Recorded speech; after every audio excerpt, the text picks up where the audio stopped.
بسم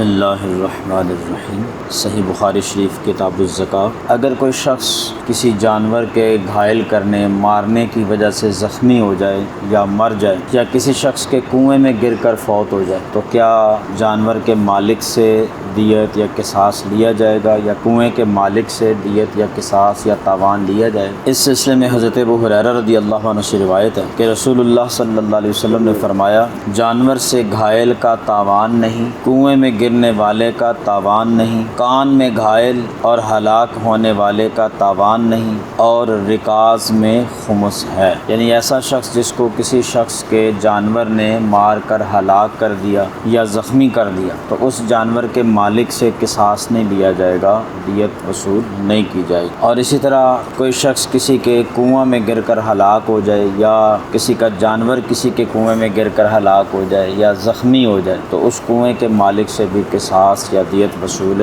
نہیں کی جائے گی۔ اسی طرح کان، جو انسانی کان ہے یہ مراد نہیں، جو پہاڑوں میں سے کانیں نکلتی ہیں جن میں سے خزانہ نکلتا ہے، کنواں، کوئلہ اور دیگر ضروریات کی چیزیں یا زیورات نکلتے ہیں، ہیرے جواہرات نکل آتے ہیں۔ اگر کوئی شخص کان کی کھدائی کرتے ہوئے فوت ہو گیا، شہید ہو گیا، اس میں دب کر مر گیا تو جو کان کا مالک ہے اس سے بھی کسی قسم کی دیت یا قصاص وصول نہیں کیا جائے۔ حضرت ابو حمید ساعدی رضی اللہ عنہ سے نے فرمایا کہ رسول اللہ صلی اللہ علیہ وسلم نے بنی اسد کے ایک شخص کو بنی سلیم کے صدقات وصول کرنے کے لیے عامل بنایا، جن کو ابن لطبیہ کہا جاتا ہے۔ جب وہ واپس آئے تو ان سے حساب لیا۔ حضرت انس بن مالک نے یہ حدیث بیان کی کہ میں صبح کے وقت عبداللہ بن ابو طلحہ کو لے کر رسول اللہ صلی اللہ علیہ وسلم کی خدمت میں حاضر ہوا تاکہ آپ اسے گھٹی دیں، تو میں نے حضور علیہ السلام کو اس حال میں پایا کہ آپ کے دست مبارک میں میسم تھا جس سے آپ صدقے کے اونٹوں کو داغ رہے تھے۔